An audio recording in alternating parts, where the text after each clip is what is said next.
Well, thanks for staying with us on the show this morning. Without further ado, let's see if we can establish a connection to our analyst as we look to review headline stories as published on the dailies and other issues in the news. Joining us virtually this morning is a newspaper publisher himself, Seun Oni. Hello, Mr. Seun. Good morning to you. Good morning. How are you doing? Very well, thanks for asking. Compliments of the season. It's New Year's Eve. We're wrapping up on a 2024 that has been largely eventful. How's the holiday been thus far? Well, the holiday has been fine, except that as usual, we don't have enough of money to really enjoy the best of holidays. Well, talking about that, it's interesting because it also features on quite the number of newspapers, and it's a review of the CBN's cashless policy occasioned by the narrow redesign that the former CBN governor, Godwin Emefiele, vehemently also kind of disobeyed court orders and the intervention of former President Muhammadu Buhari with the validity of the old notes extended, a decision which President Bola Ahmed Tinubu overturned. But whilst that is the case, we're told this morning that cash in circulation has hit 4.8 trillion naira despite the efforts of the CBN to transition Nigeria into a cashless society. Do you think at this point the CBN needs to revisit that policy decision owing to the fact that it looks like it is not achieving its intended course? I agree absolutely that the policy has actually not achieved the objective, and it's obvious. Maybe a few reasons would explain that. There might be more than some of the reasons I will be highlighting. One of such would be the distrust in the banking system, and the onus now lies on the bankers bank, the CBN, to ensure that the faith and the confidence of Nigerians actually is reawakened to why they should use the conventional banking system. Many had, in my opinion, have not been able to uh, come back to the reality that the days of Emefiele, what we experienced about this time last year, like you rightly said, is actually gone and is in our past. You still see so many people who are holding on to their cash, and some of the things that happened weeks into the Yuletide period actually aggravated that fear. When you go to banks and banking hall tells you that you can't withdraw more than 20,000, you try to approach ATM machines, cash are actually not stock there. You go to POS operatives and they have cash and they are charging very ridiculous charges. This and several other factors had made so many people to hold on to the cash that they have. But it's actually the duty of the CBN to ensure that the cash in circulation is properly is a perennial problem. But I think the CBN is actually instead to actually rein in some of these excesses that had made the money supply in the country very, very notorious. It's one of the indices.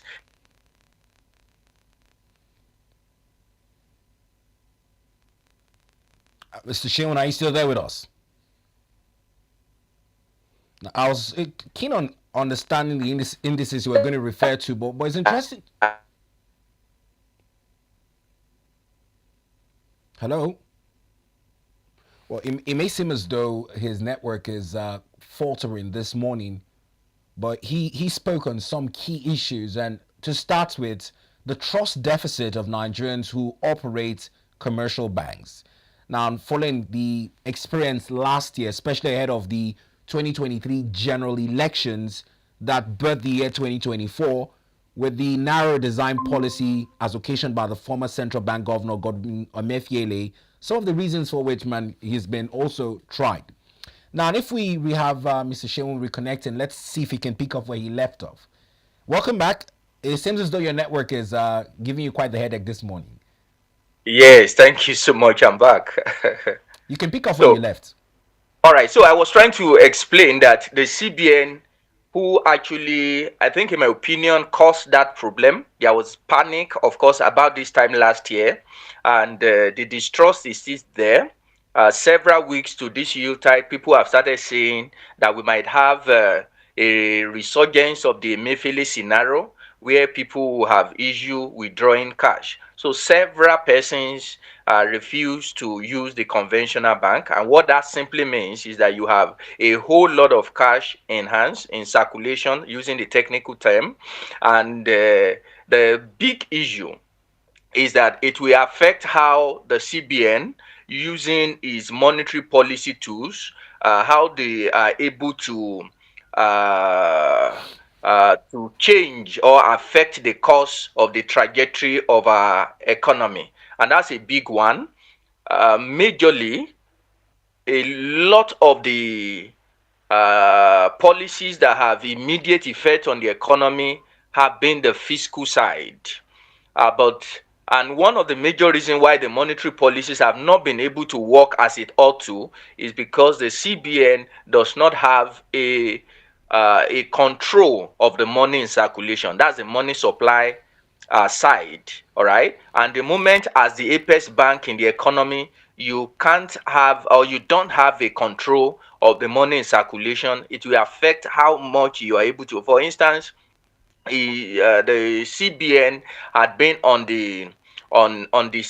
increasing the cash reserve ratio of banks for several months now. The overture is to ensure that they rein in inflation. How much have they been able, or how well have they been able to rein in inflation? Largely again is dependent on this side of the equation, and the CBN must take it seriously going into the new year to ensure that Nigerians have confidence again in the banking system, where people can just go to the bank, drop their monies there, and not stock cash at home, fearing that the CBN might wake up tomorrow. So they need to continue. It's a continuous conversation through the commercial banks. So their oversight job over the commercial banks would come in handy here, so that when people walk into their commercial banks, they can get cash, and they will know going forward that when they need their cash, they can always get it, because that's a major disconnect. When you take your cash to the bank and you walk up to the same commercial banks and you say you want to withdraw, and the bank is telling you can't take more than 50,000, we don't have cash now, or you don't even want to go to the banks, you want to use other channels, the other platforms that we have, and you are struggling to get your cash, people definitely will sit back and hoard their cash at home. And that's what we are seeing. That's why we have a lot of money in circulation as we have today. Now, one last question on this issue with the hardship in accessing cash in Nigeria currently, before we go into the major issues we are to discuss, is how ready do you think the Nigerian economy is for the cashless policy, noting that the informal market sector and petty trading contributes a large percentage in that demographic? Thank you again. I think that was a question that the Emefiele administrations handled very poorly. Very advanced democracies like the US, the UK, Canada, Russia, and name it, they still largely, when you hear cashless, you must be able to communicate to a population of 200 million plus that you are not going 100% cashless. It's not possible. There is no nation that have been able to achieve that. All right. The communication was not right during that Emefiele's attempt to actually push the boundary of cashless policy. No nation in the world is 100% cashless. And to even speak to a nation like ours, where you have several local governments not having internet connectivity. So how do you do cashless in that climate? Having local government who had not had light for several years. How do you do cashless policy in that kind of an environment? Not to talk about our not too advanced digital platforms, where you can transfer money. For instance, banks were forced by the CBN to do a migration to an upgraded version of their software a few months ago, and we saw the problem that I actually followed. As I speak to you up to today, I know of two major banks where the software have not been fully functional.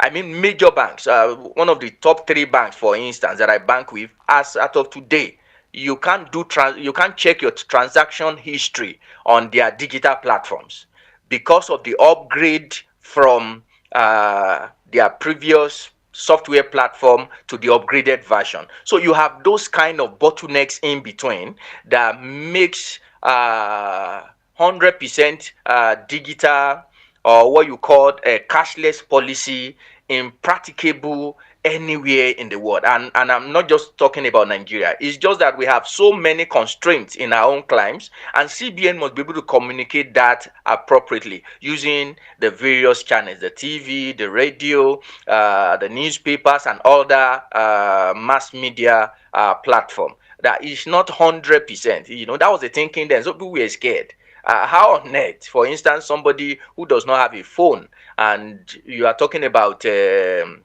cashless policy, and they are wondering, you mean I will not be able to spend my money? So those are some of the things that actually aggravate that fear, that tension in the economy. So we must let them know what we want to do is to push back the frontier of cashless policy. We want to ramp up. Maybe currently, I think the last time the cashless transaction in the economy has actually crossed the 45-47% threshold. So we might just say we want to hit 60, we want to hit 70%. I think that's more pragmatic, that's more incisive in communicating policy to the populace.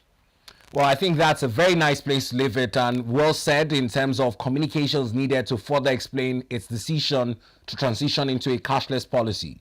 Now let's pick up with one of the major issues making headlines today. President Tinubu is commending the NNPCL for the reopening of Warri Refinery. The refinery, considered at being 60% operational, has a 125,000 barrel per day production capacity. How much of an applause is this on the part of the NNPCL, and what does this do for Nigeria's target of 3 million barrels per day projection for 2025? Thank you, Brent. I think it's a lot of applause for the NNPC and by extension the federal government. But when you are in a nation where everything is shrouded in secrecy, and the trust level between the government and the governed is so, I think, in my opinion, I would say at an all-time low, you view what what is meant to be a progress, you view it in a suspicious manner. And I think that was exactly what greeted what was supposed to be a good news ending the year, what greeted with a lot of controversies that we have seen since yesterday. I've seen a whole lot of reports saying it's not 60%. It's only kerosene and diesel that are being produced in Warri.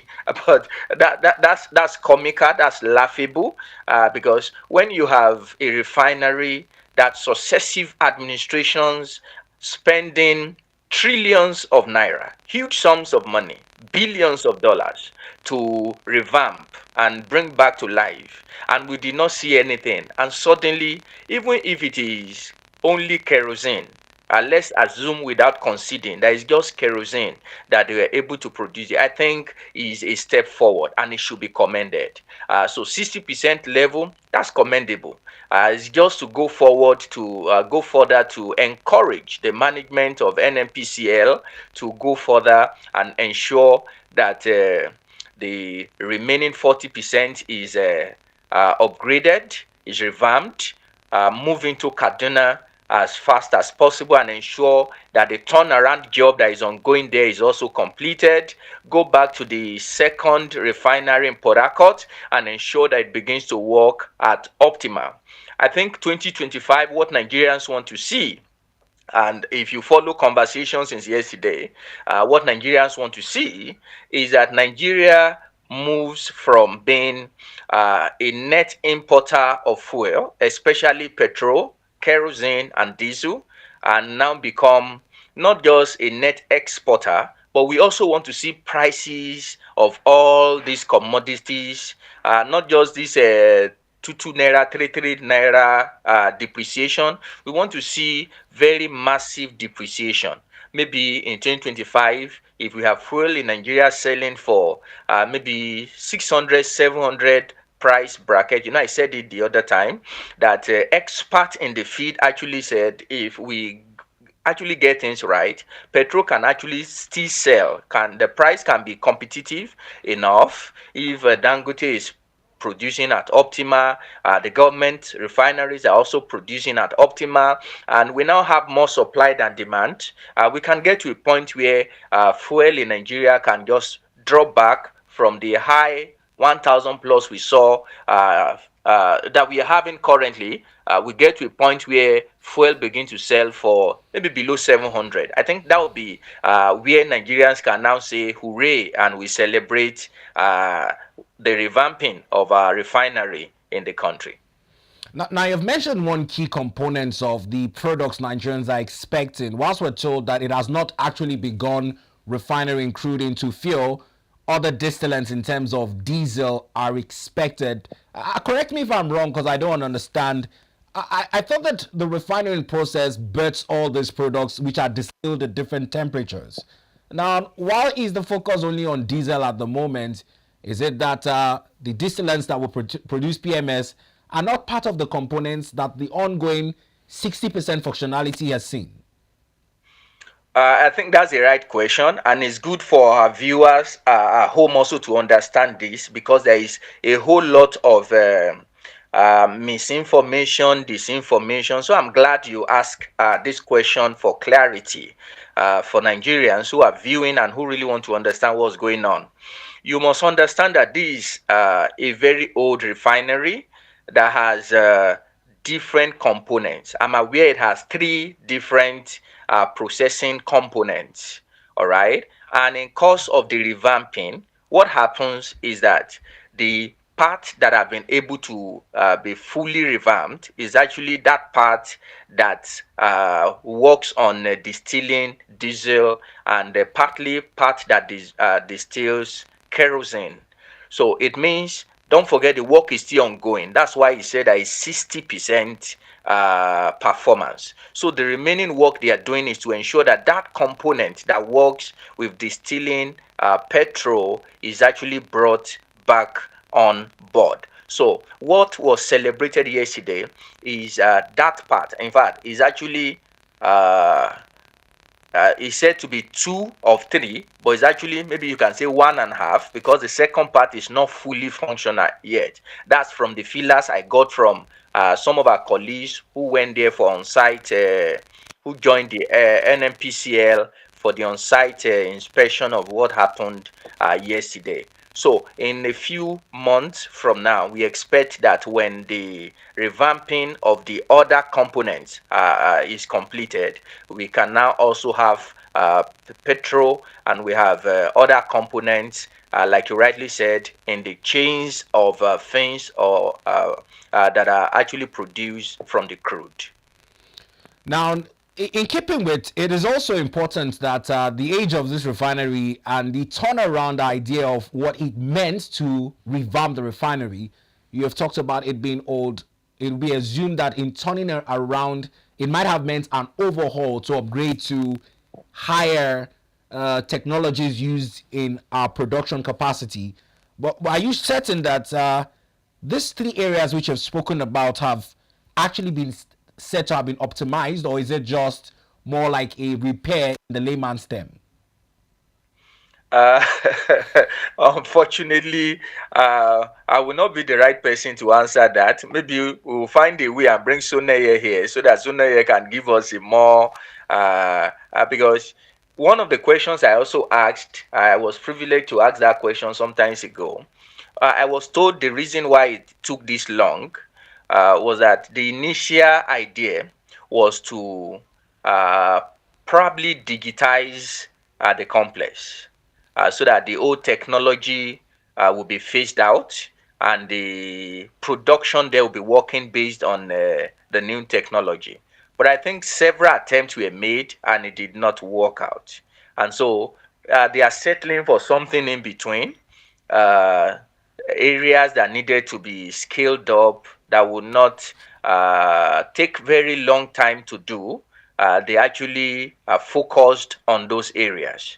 But by and large, I think whether it's old technology or new technology, Nigerians and myself inclusive, we are tired of hearing about the billions of dollars that have been spent on these refineries year after year, and we are not getting fuel. By the way, you also know that the NNPCL staff that work in these refineries have been receiving their salaries even though they are not contributing anything. They are not bringing anything to the table, like we say.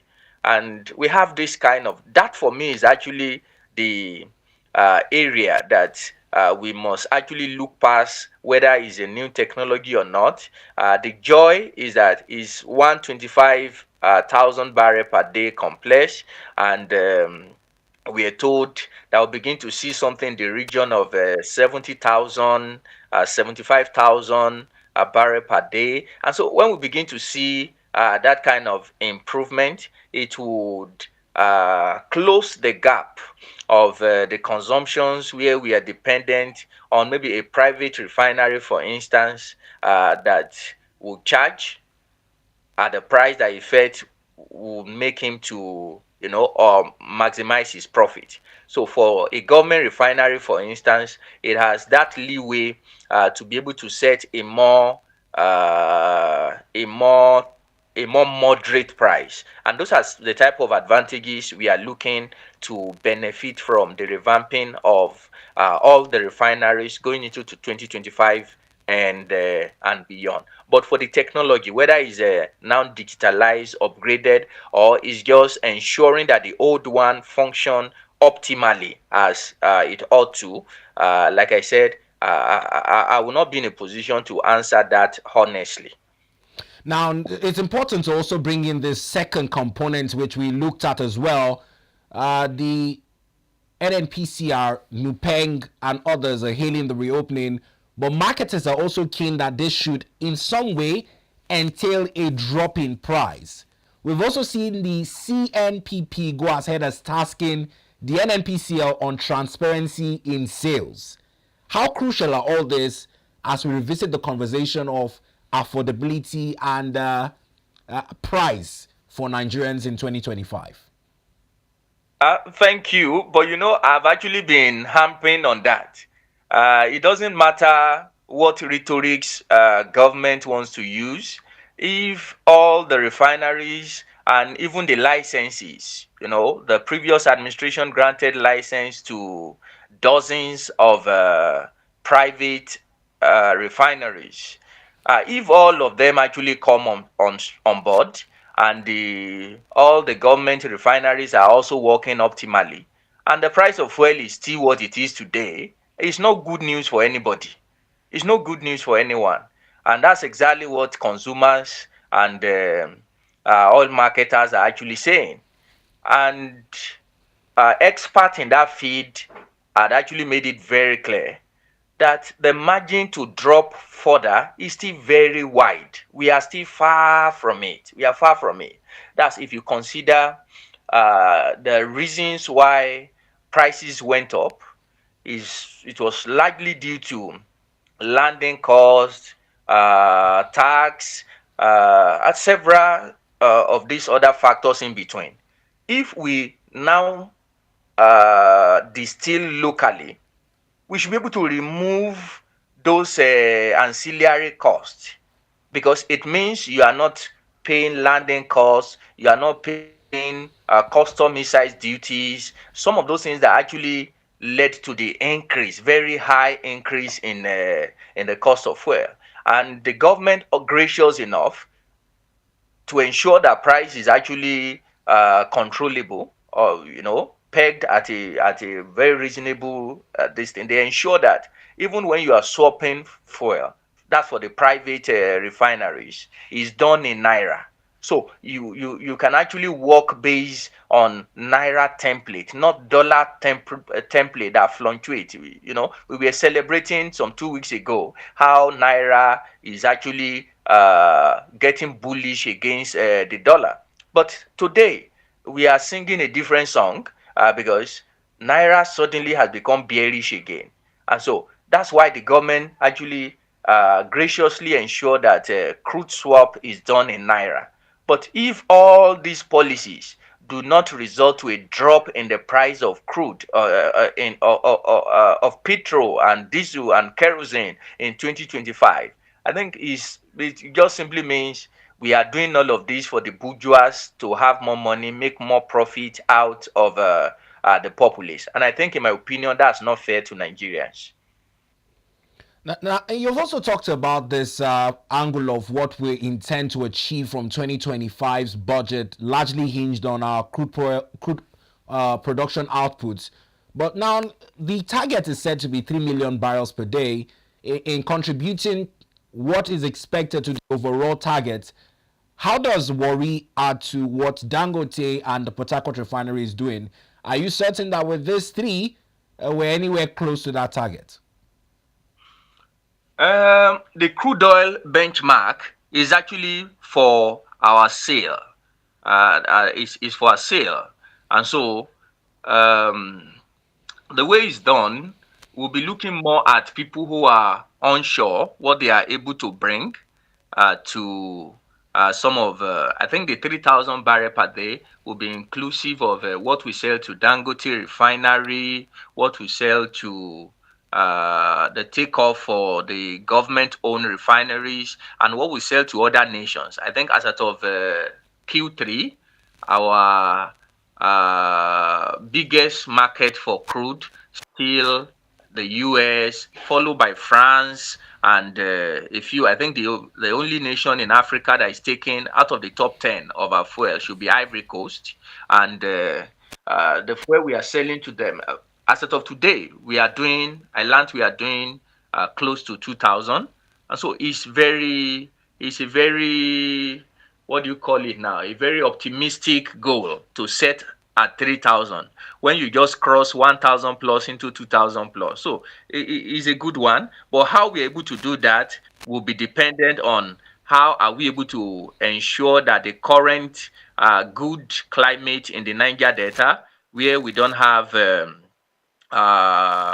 any form of security crisis, where our fuel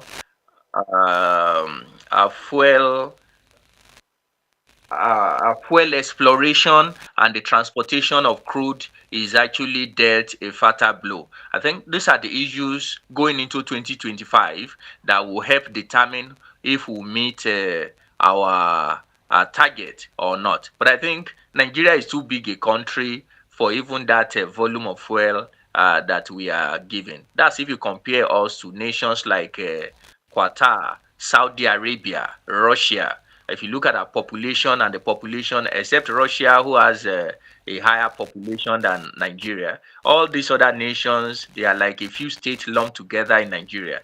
And their quota is far, far, far ahead of our quota. So 3,000 is optimistic. If you bear in mind, we are coming from 1,000 plus, and we want to start doing 3,000. But again, it's small when you compare it with our population and the quantum of resources we require to develop our infrastructure as a nation.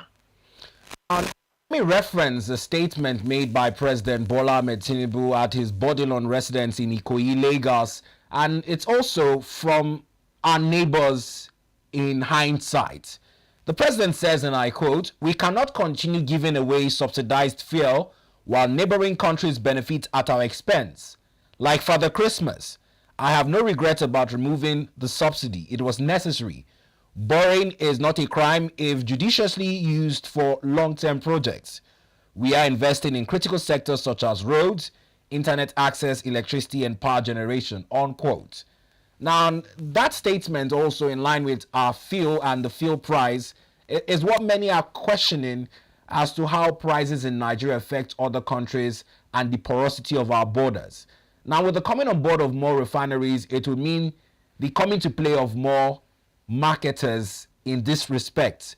Do you think at this point there needs to be a consensus effort on ensuring integrity of our borders to prevent this fuel refined in Nigeria from being benefited by neighbors at a much cheaper price than we Nigerians get it for? Thank you again. That is another um, failing of government, successive government, that I strongly believe that this administration will do well if they can ensure that there is a clear departure from the failings of the past. I'm aware that we have very wide expanse of land bordering several nations. And what that actually means is that you'll be confronted with the challenge of policing your borders, the wide expanse of land that we have. But nonetheless, a major duty of government is security of its people. You will agree, and I think everyone will agree, that the major insurgency, terrorism issue we have had actually been worst in areas where our borders have actually been left unpoliced. If you check the northeastern part of the country, we have wide expanse of land that have been largely ungoverned. All right. If you check northwest, that's where you are having this is it Lakurawa. Lakurawa? You have Lakurawa, the Shokoto Aziz, Shokoto Zamfara Aziz. Again, you have wide borders that are not policed. Okay, so you can't compare that to, for instance, the southwest border or the south-south border that is, highly secured. Insecurity cannot thrive in that space. There is a relationship between insecurity and ungoverned territories. They are just 5 and 6. And you see, even advanced nations like the US, that was why the first coming of Trump, he threatened The wall. to build wall in the ungoverned space of the United States. It's a global challenge. When you have ungoverned territories, it falls into the hand of non-state actors. They might be terrorists, they might be drug smugglers, or in our case now, in our context now, you have greedy business merchants who want to take advantage of your border to go and sell your fuel across the border. And so here is where government now has a duty. Our customs, our immigration, we must find a way to ensure that we digitize their operation, to ensure that they are able to close down these ungoverned spaces. We like mounting things, and I don't want us to get to a point again where this challenge, that's what we usually see in the country. We identify a gap. Instead of filling that gap, it now becomes a conduit for stealing public funds. All right. You've started hearing for the past 2 years now, we will use drones to secure our borders. You might see budget now, you are seeing billions of naira allocated to drones. And like the Abuja failed, what do you call it, CCTV project, you might have people who will award that project, and when they bring drones in, drones that cannot catch a fly is what they will bring in. So we don't want to have that kind of issue. We have identified we have a security issue. What we should do now is that we must look for how to solve it. It must not be another conduit. Look at what terrorism has turned to in Nigeria. It has now become a conduit for people in the security space to become billionaires overnight. We must not do that. What we should do differently now is to ensure that we look for technologies that will help us police. Since we don't have the man, We can't spread our customs, our immigration officials thinly across our border. No, that's in the 21st century, you don't do that. But we can go ahead, use technology and ensure that we can secure a large expanse, this large expanse that have been largely ungoverned. I think, in my opinion, that's the only way we can ensure that what we are getting here doesn't go to neighboring countries at ridiculous prices and we are suffering in our country where we own it. Now, let's rest this issue and pick up on another issue in the news, and it's as it concerns the 2025 budget. Now, different media outlets have reviewed the spending of governments as it concerns some recurrent expenditure. This morning, the Daily Trust newspaper looked at it from the angle of about 20 MDAs with expenditures budgeted for replacement of computers. Now, it's coming to a shocking surprise that over 14.3 trillion naira has been earmarked by these different agencies for computers. And when we look at the 2024 budget, there were also provisions for over 145 of such computers that were bought. Do you think that this is becoming worrisome, or are some of these MDAs in question with justifiable reasons to make such purchases? Thank you. It's just to pick up from where I stopped. There is a malaise in Nigeria, and it's a terrible one. No nation develops that way. You don't identify a gap and now turn that gap to a stealing ground, to pillage public resources. That's what we're seeing. Now, ask or go and investigate. If you investigate thoroughly, all these ministries will hide under the guise of we want to digitize our operations. They will hide under that. Of course, which is a very laudable idea, to digitize operations of ministries, where I don't know if you have been to a ministry before and you needed something and someone is searching files, bringing brown files, stained files, and is struggling to get the information you are looking for.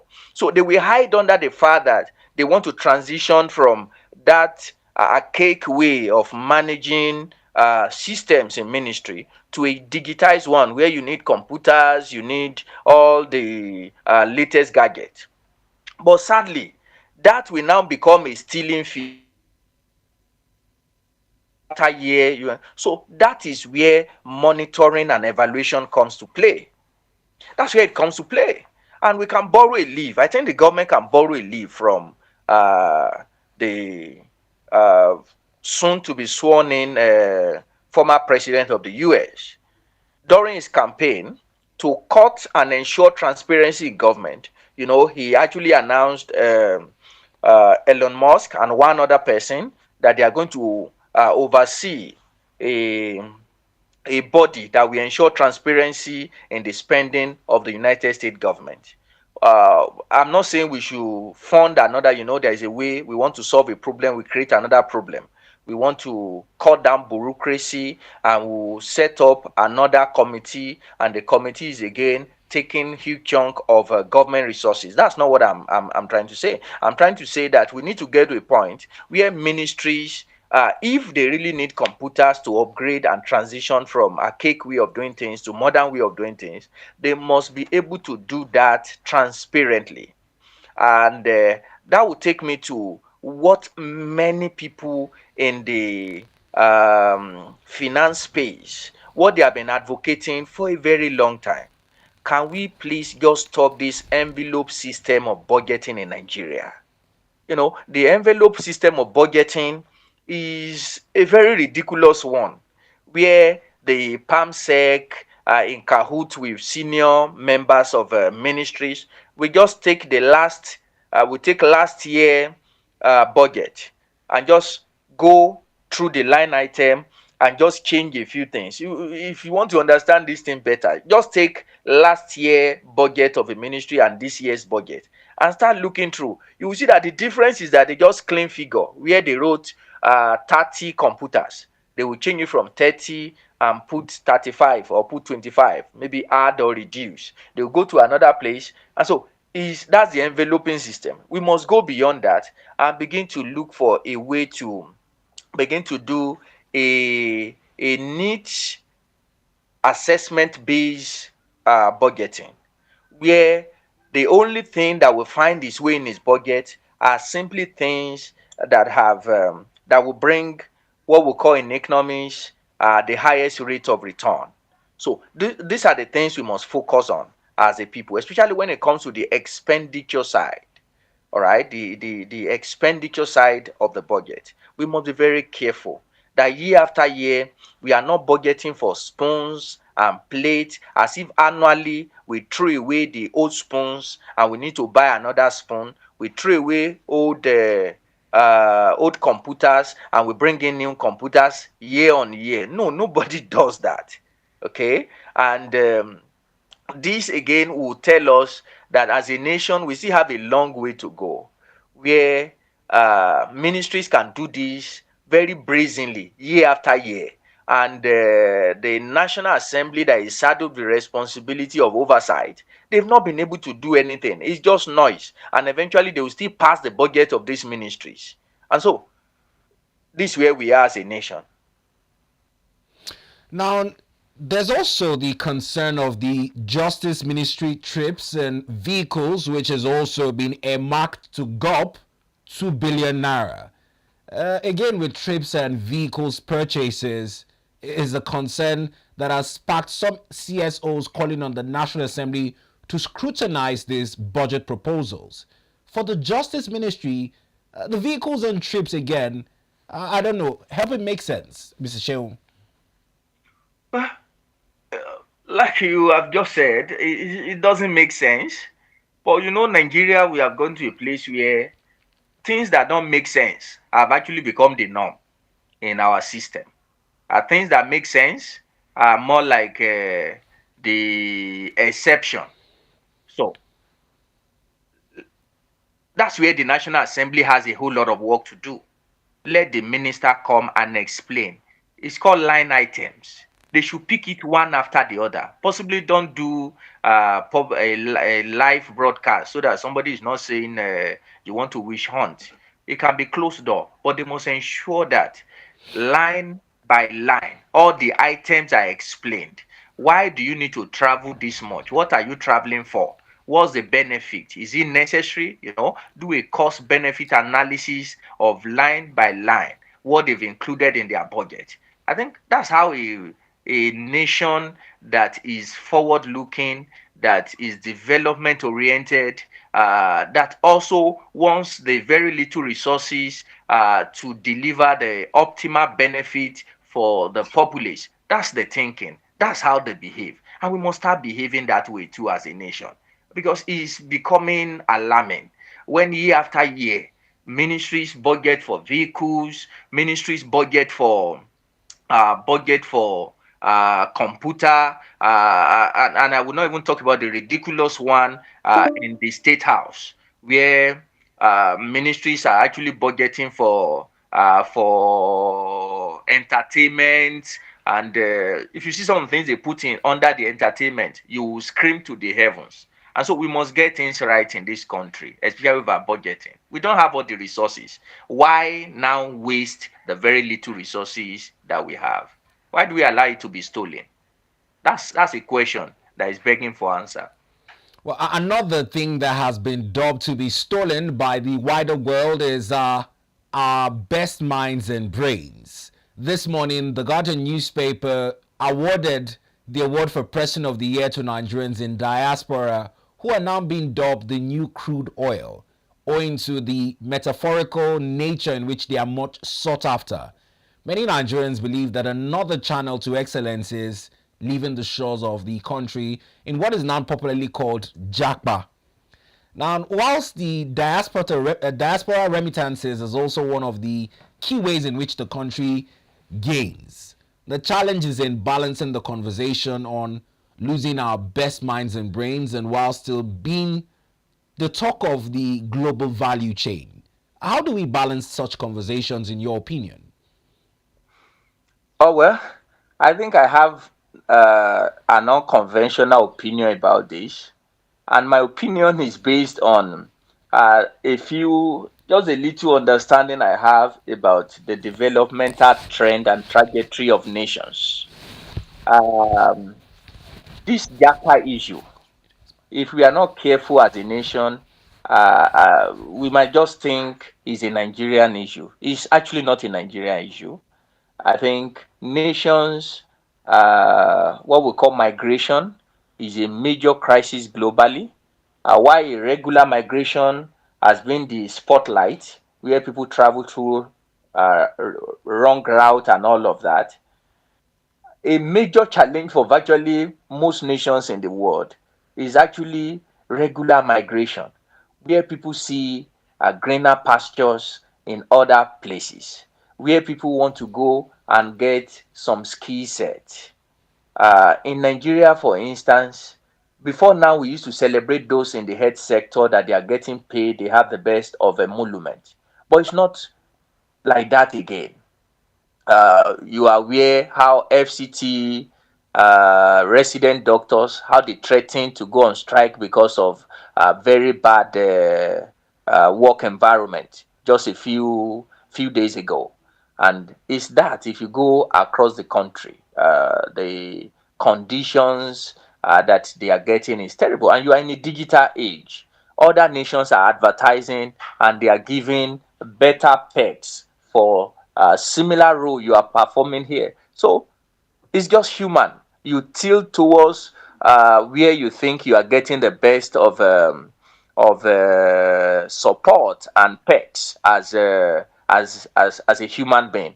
So people move across the divide. So you see, people move from Asia, they are moving to America. People from America are moving to other parts of Europe. People are moving from Europe to different parts of the world. And it's the same with Nigeria. So, how do we need to balance, like you rightly ask? Where we now need to balance is that here also we must begin to intentionally also create an atmosphere, an environment where people who really ordinarily don't need to go, who don't need to move.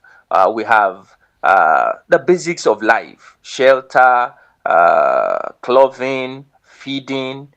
Those are the minima that anybody wants to get and will be comfortable in any environment. So our nation must ensure that these minima are also in place so that people who don't need to travel, because that is where the major issue is, not about people moving.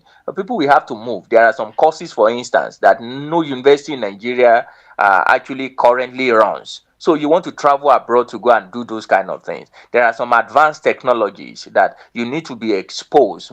For instance, the Silicon Valley used to be the hotbed of IT innovations. So if you're in that field, maybe you want to go in and do 2 3 years internship. You want to gain more experience and exposure in your craft. So there's nothing wrong to do that.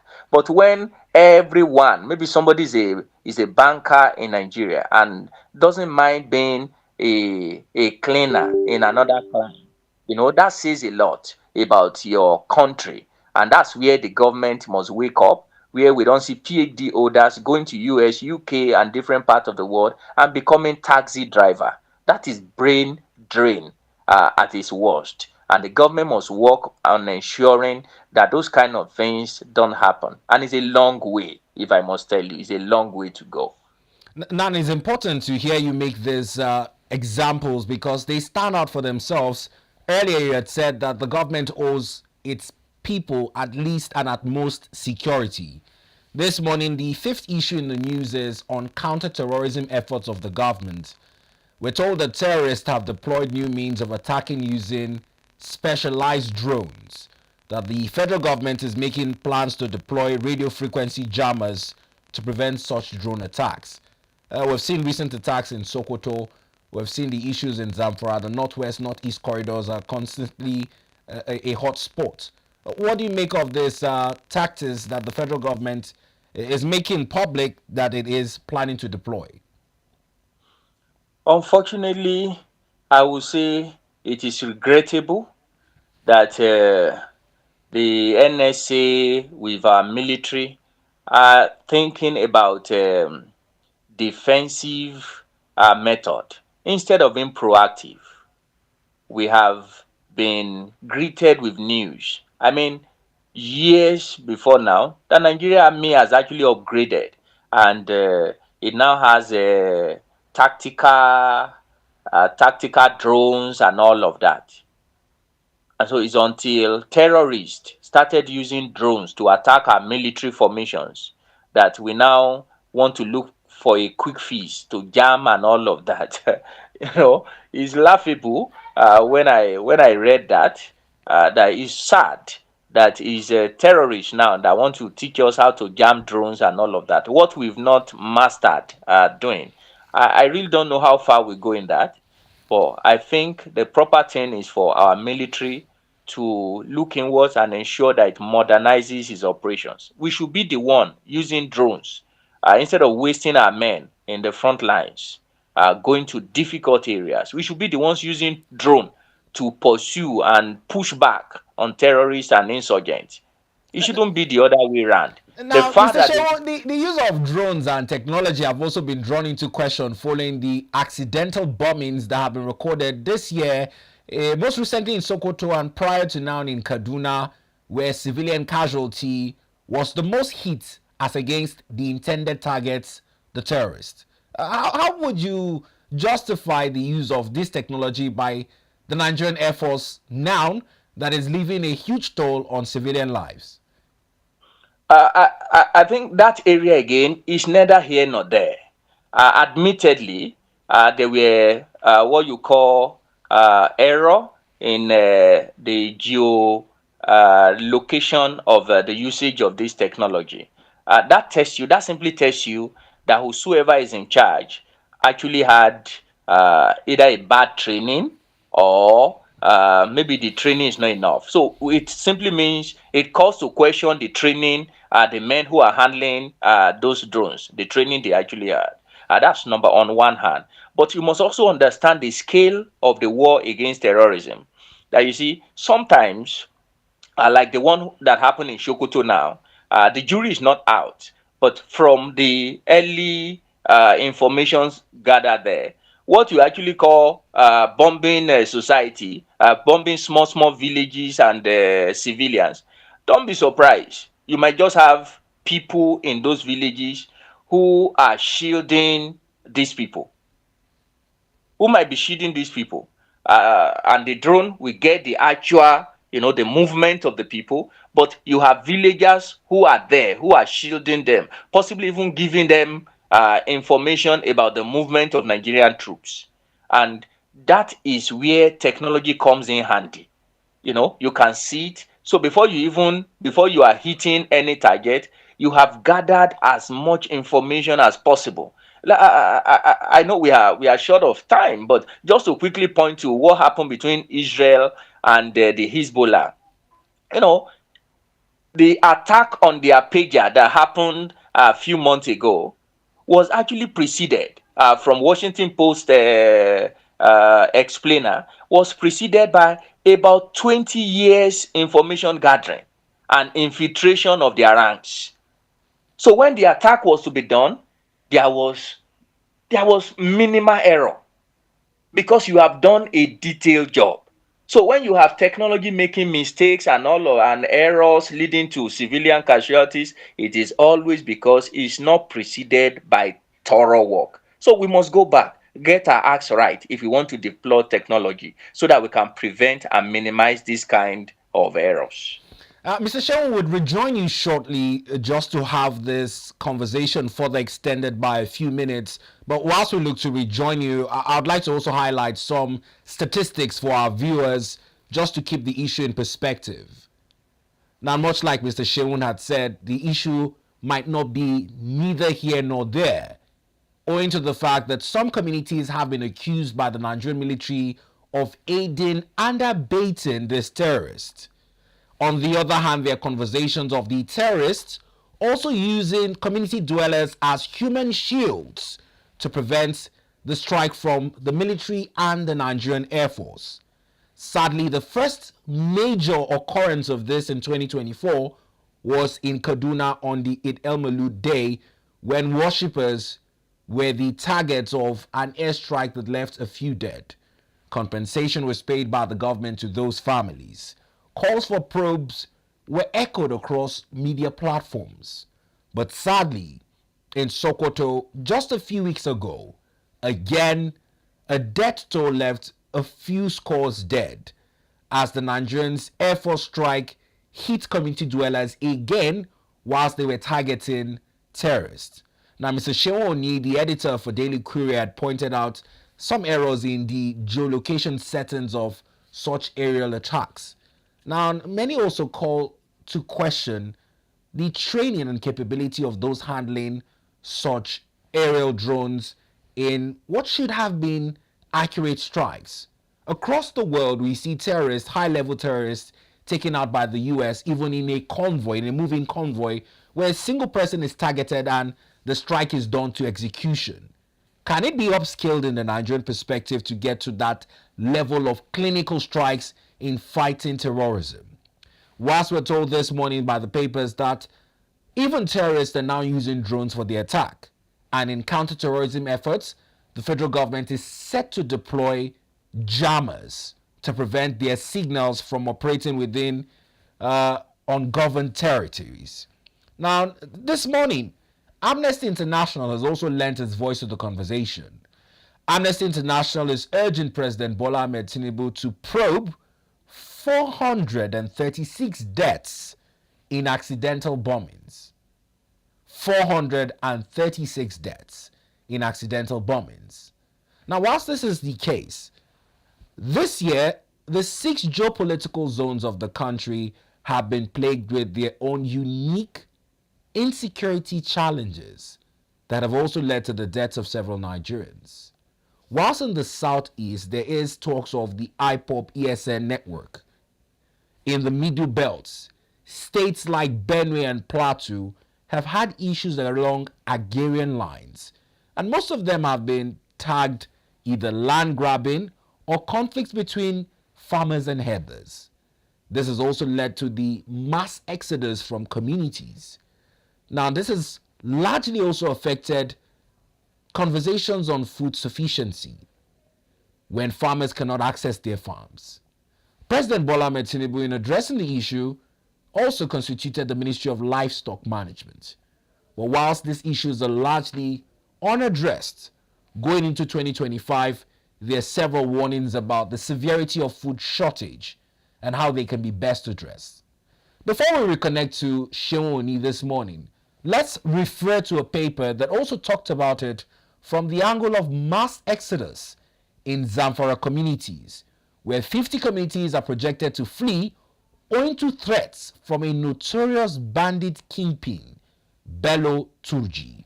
Now, not the first newspaper we had seen that story. We'll revisit the first newspaper this morning whilst we wait for Seun Oni to rejoin.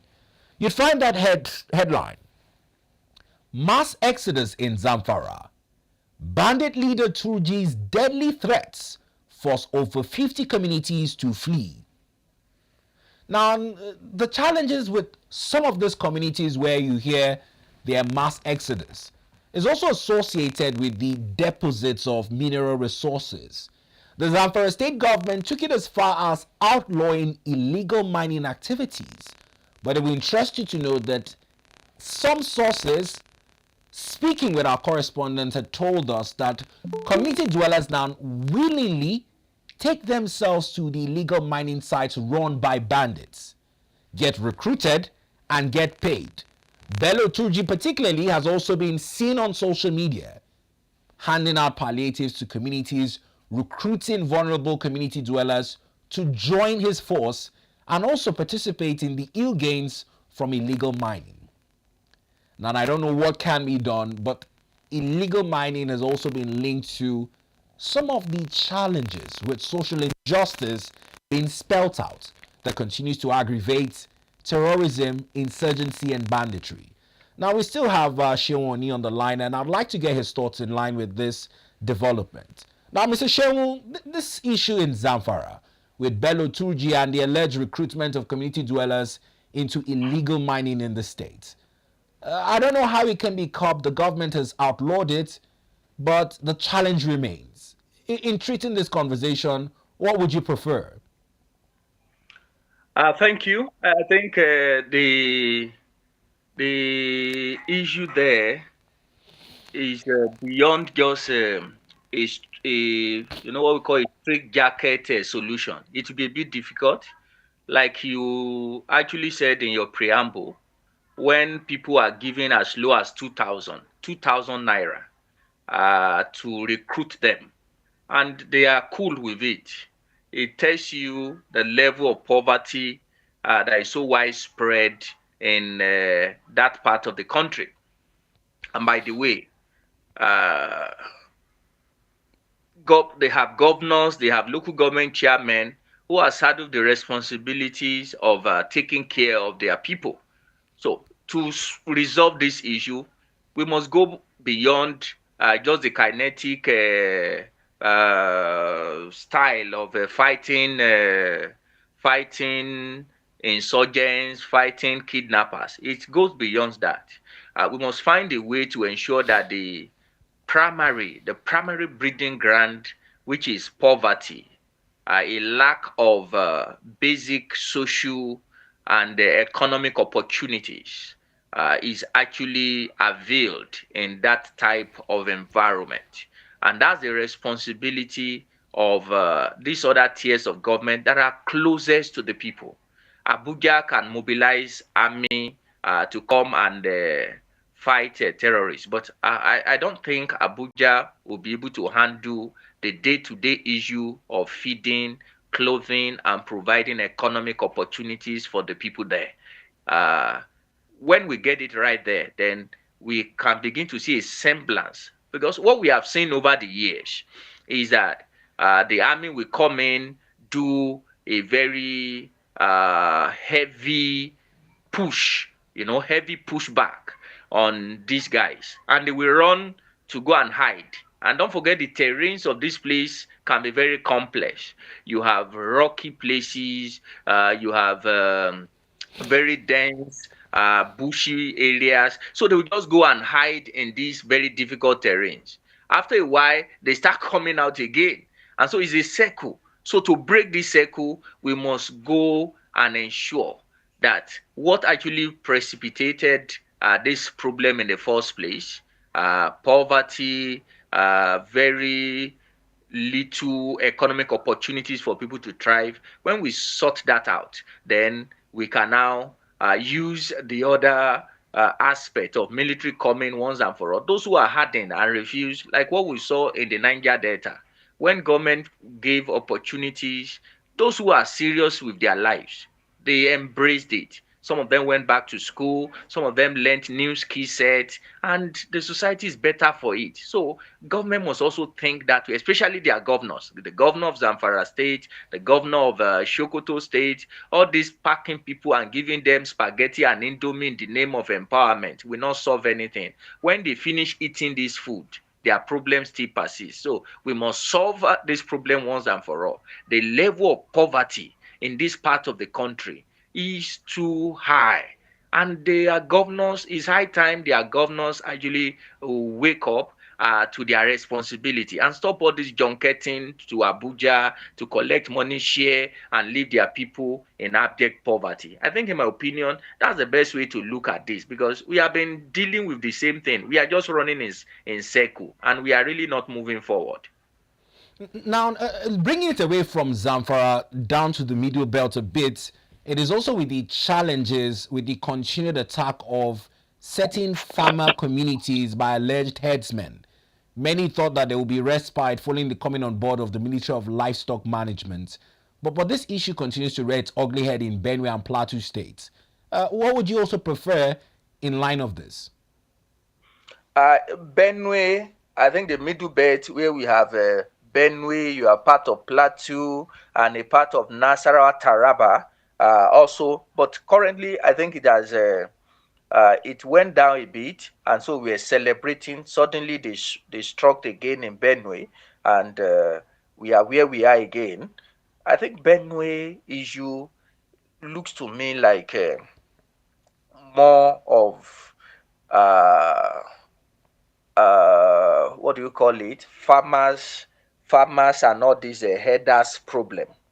And so the conventional solution that has brought relative peace that we saw over the few months. You remember there was a point where every day Benue Plateau used to be hotbed for regular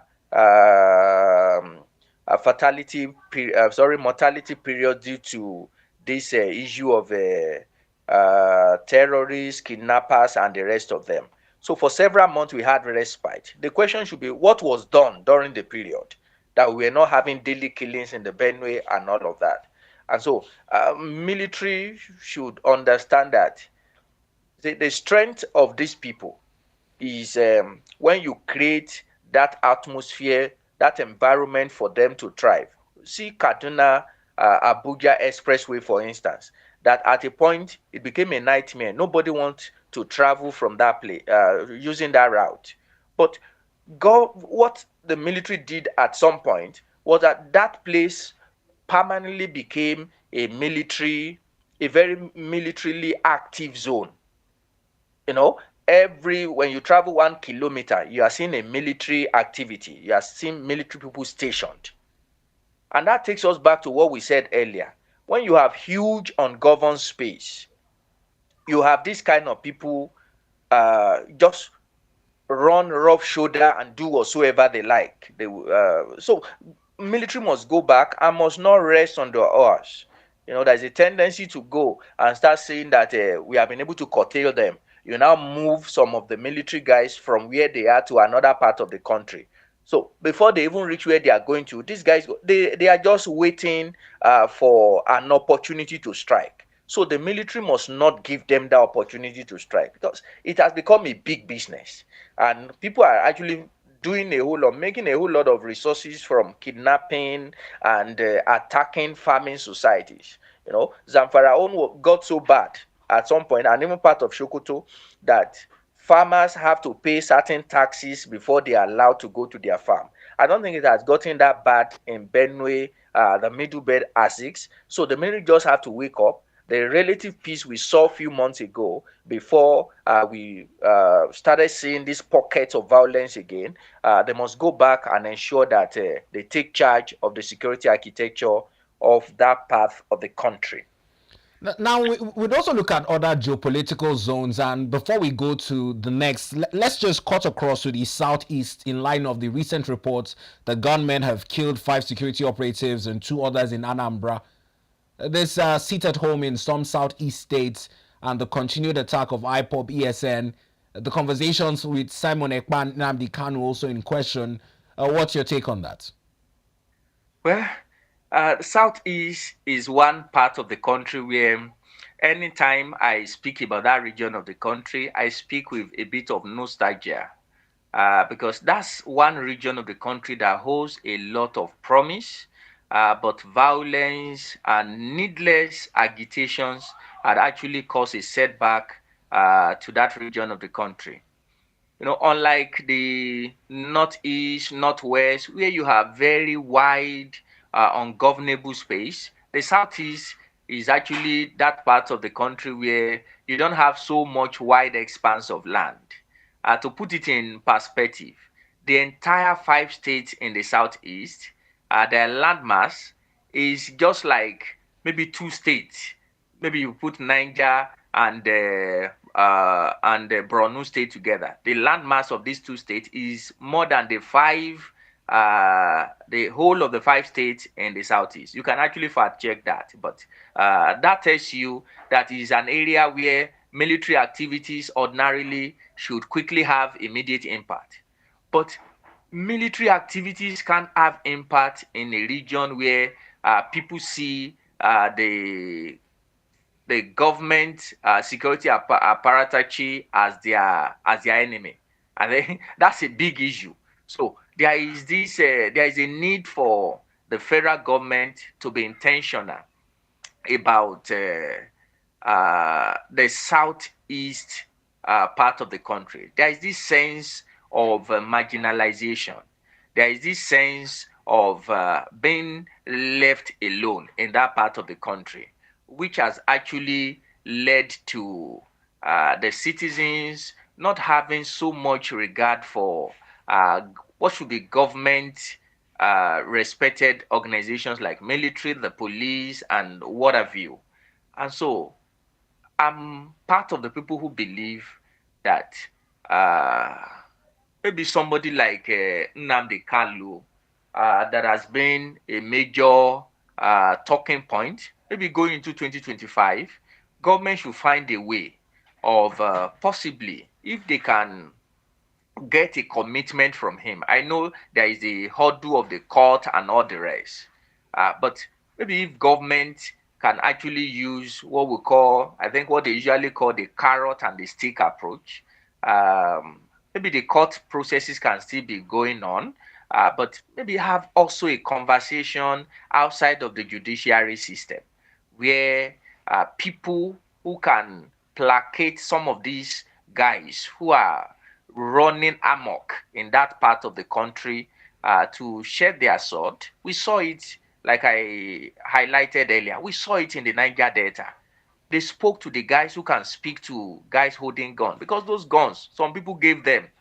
I was shocked when I saw the price of AK-47. It's very expensive. Somebody who has not eaten cannot buy AK-47. So it means it's the rich guys who bought it and actually armed these guys. So if they can speak to their sponsors and just get commitment from them, they can now reach out to the guys on the street who are carrying the guns and maiming and doing these destructions, so that we can just for once, after so many years, heave a sigh of relief in the southeastern part of the country. I think that's the way to go, in my opinion, because all these operation, all these different names they give them there, I don't think is solving the problem, and it's really not good for the socio-economic climate of the southeastern part of the country.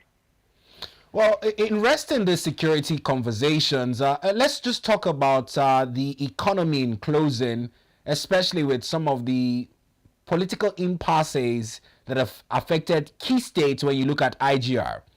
One of the most affected states is Port Harcourt, where the incumbent governor, Siminalayi Fubara, has been in quite a breakdown in relationship with his predecessor, the FCT minister Nyesom Wike. Now, it has been on record that the governor has also moved to present the appropriation for 2025 to the Oko-Jumbo-led assembly, whilst there's another faction of the State House of Assembly begging to be recognized as lawmakers. What does this do for Rivers State going into 2025? Sadly, I don't know you were going to raise this issue today. We had that conversation in the newsroom. I think we've gotten to a point as a country where we tolerate what we should not even give any hint of a thought at all. We tolerate things like a governor, okay? There is a crisis in a state, and a House of Assembly that is made up of 20-something persons, a governor for 2 consecutive financial years had its budget passed by a House of Assembly that is made up of 5 members. Constitutionally, quorum is not formed. The other members also announced that they have decamped from a party, and constitutionally they are supposed to lose their seat. They are still in court running around, and we just find ourselves in this kind of a thing as a country, a state as big as Rivers State. That for me is actually not something that should be tolerated in a democracy. 2 consecutive years. He presented it yesterday. The first year he made a mistake. He showed the sitting, so we can count the heads. So yesterday, no picture came out showing the number of people sitting to receive his budget from him presentation. during the presentation, but it doesn't change anything. We know the number of people on his side. We also know the number of people who claim they've decamped and who are now going to the court to say again they have not decamped. So it's a big pot of mess. But like is often said, when two, how do they say it? When 2 elephants fight, it is the grass that will suffer. So the grass, metaphorically in this instance, are the people of Rivers State. He's been running around trying to commission projects here and there. But I am of the opinion that he would have done much more if this crisis were not in place. He would have been able to give the people of Rivers State better dividends of democracy if he's not caught in this needless, I use that word, fight between him and his benefactor, the governor, the former governor, and the minister of the FCT. The president tried to step in and see if he can calm frame nerves, but when it was becoming political, I think he just backed out, and the crisis still remains there. But for the interest of the people of Rivers, I think both leaders, they are leaders in their own right. They must look inwards. I learned that politicians actually don't stop quarrels. You know, they fight to finish. But that fighting to finish, the consequence is that good governance will suffer, to ensure patronage, because the conversation is around those supporting me, those not supporting me.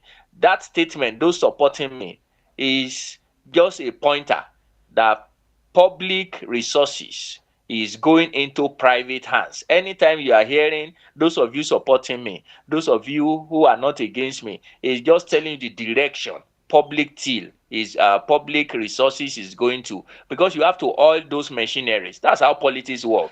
And it's not in the interest of the people of Rivers to use their resources to be fighting and be massaging the egos of godfathers and supporters.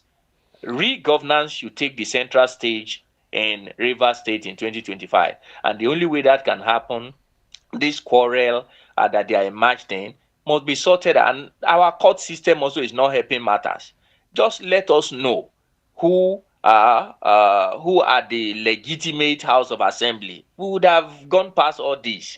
But today you hear High Court, from High Court to I think they are finally in Supreme Court now. I've not followed them after a while.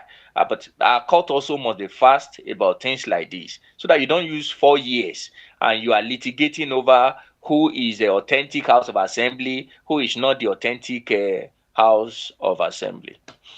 Now, the role of godfathers, much like you rightly have stated, has also come into play with a breakdown in relationship between the FCT minister, Barrister Seun Oni, and the ex-Rivers governor, Sir Peter Odili.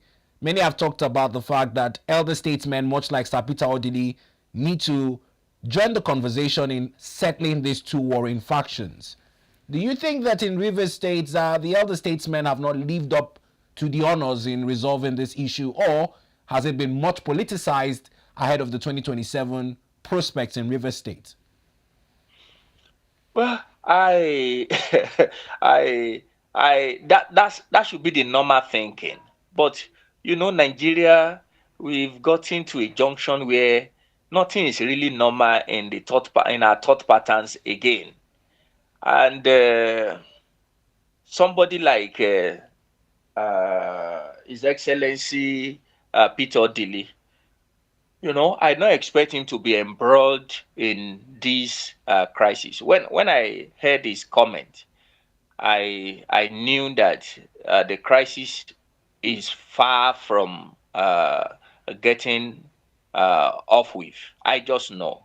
Because when someone who is supposed to be a mediator, in fact, as it stands today, I don't think there is anybody in Rivers State who is in a pole position to resolve the crisis like His Excellency Peter Odili. I don't think there is anybody, because he has a relationship with the both sides. But when he now came openly and he now became very overt with which side he's leaning on, then I knew something was wrong. And eventually, when the Minister of FCT came out and gave his own, because he has a right of reply, when he gave his own right of reply, it shows you what has actually led to this protracted crisis. It is interest. Nobody is talking about the interest of Rivers people. It is the interest of the bigwigs, what their daughters, their sons, their family, what they can get. That is at the heart of all of this. Good governance, um, and meeting the needs of the generality is not up for discussion. What is up for discussion is who gets what, when, and how. That is the conversation. And elder statesman like Peter Daly is unfortunate. He has gotten himself in this kind of a mess. But I think it's not too late. He can actually reverse course. And how is it to reverse this course? He needs not make any reply to what had been said. There is that temptation. He wants to explain. There is no need to do any explanation. He needs to, in my place in Yoruba, they will say that an elder is not usually quick, swift to speak.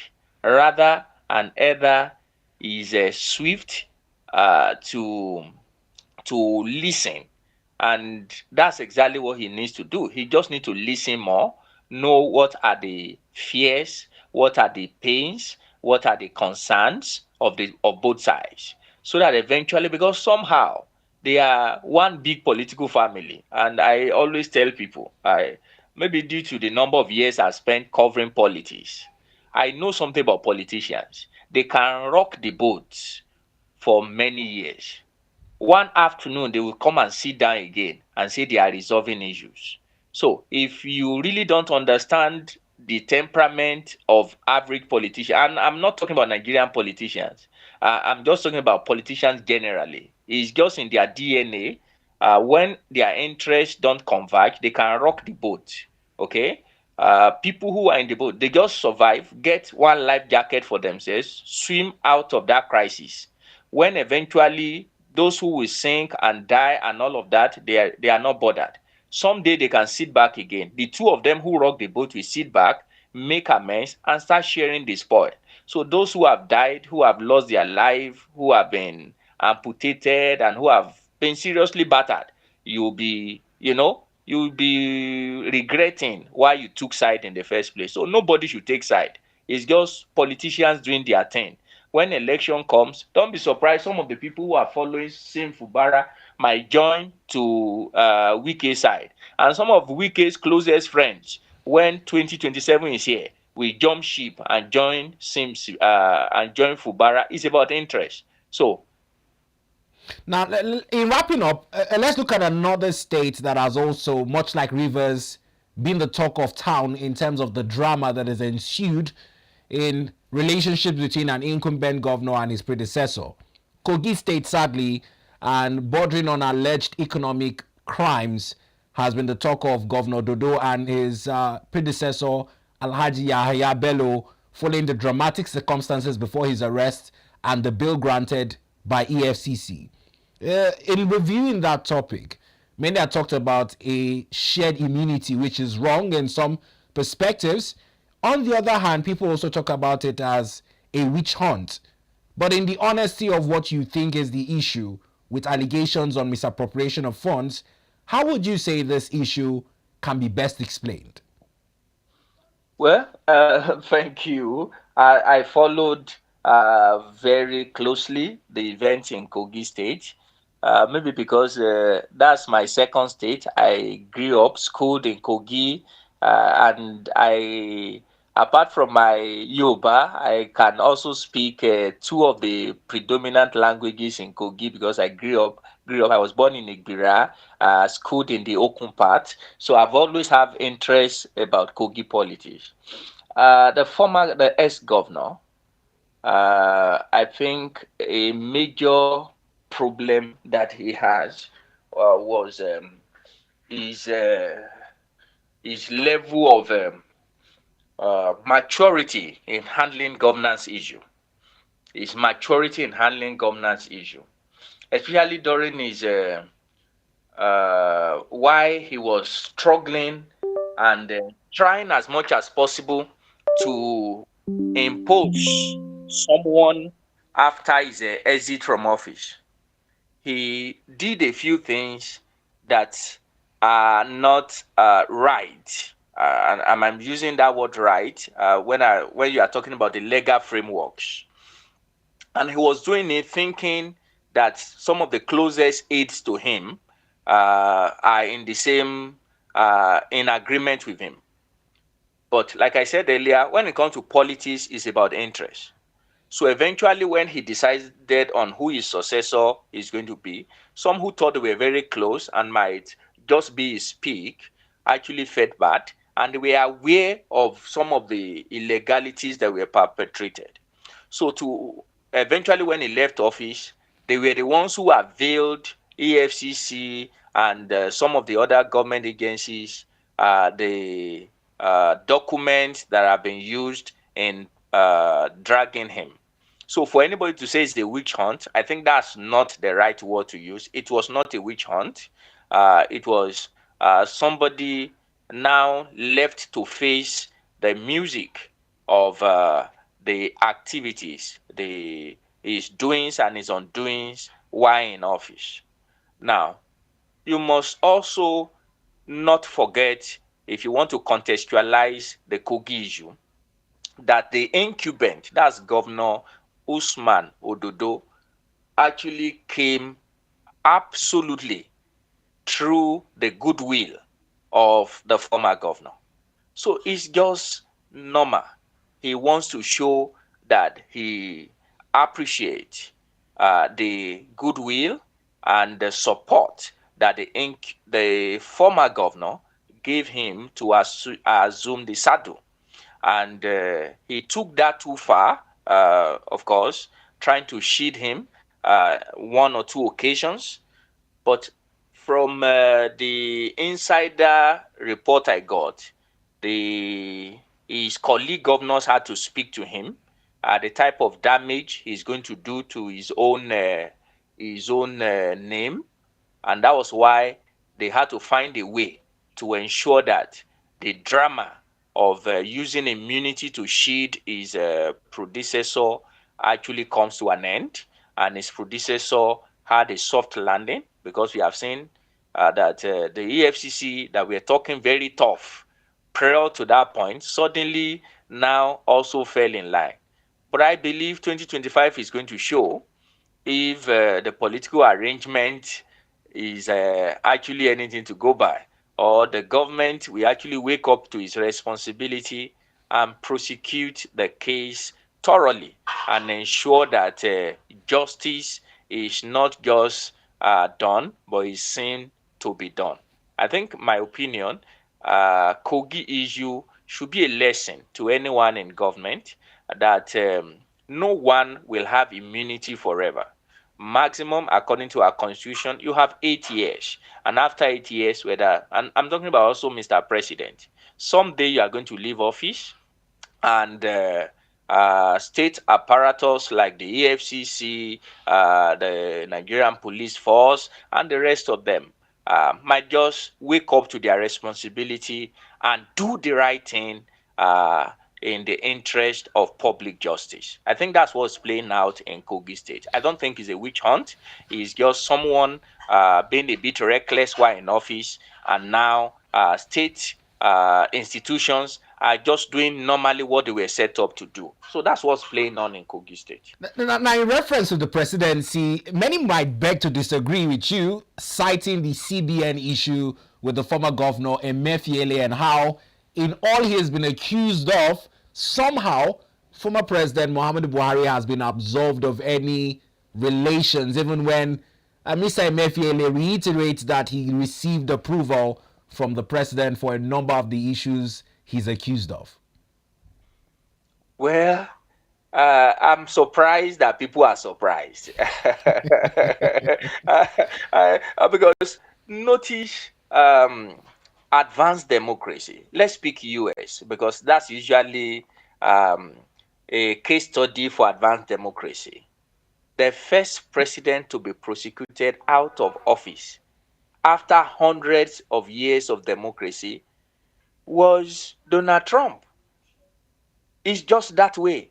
And with the US have had presidents who had committed what you would call heinous crimes, but they are usually shielded. It's just normal. to have institution trying to protect former heads of state. But like I said, the reason why that is because we still have institutions that are not too strong. We have a bit of weak institutions where the performance of institutions in Nigeria is usually dependent on who is heading the institution. Take, for instance, the NDLA. Who knows that the NDLA can be this vibrant until a retired Brigadier General Buba Marwa came on board? All right, like what we had with NAVDAC during the Dora heydays Kuyili. of Dora Kuyele. So we only have strong people coming to impose their temperament on our institutions. Okay, I also believe that in not too distant future, we might just have somebody with strong force of character that cannot be impeded by political leanings heading the EFCC. And you will just don't forget what brought this conversation is that whether you are president or you are governor, you must not stay in office recklessly. So you might just have somebody with a very strong force of character overseeing any of these government institutions, and he will insist, like we saw with Emefiele and Buhari, and he will just insist that it's not only Emefiele that will be dealt with. The former governor is complacent too, and he will start pushing the boundary. We might see that was what happened in the United States. There was just an attorney general who just said, no, it has never been done before, doesn't mean it will not be done. And he started pushing it. And before you knew it, he succeeded. So we might have that in the country as well. We must not give up. We are a developing democracy, and it is also in the nature of a developing democracy as this to begin to transit from having strong men leading institutions to now having strong institutions not minding the type of men that are leading them. And I think we'll see that a few years from now. Thank you very much, Mr. Seun Oni. We're wishing you the best of 2025 ahead of the new year. Also wishing you a great new year ahead. Looking forward to the best and wishing everyone also a happy 2025 in advance. Thank you very much. Now, off the back of comments by Mr. Seun Oni, the editor in charge of Daily Courier, he has talked about the role of the judiciary in ensuring that there is transparency, much like the president of the Senate did, Senator Godswill Akpabio, in Akwa Ibom State, where he charged the judiciary on justice delivery, saying that indeed it is the hope of the common man.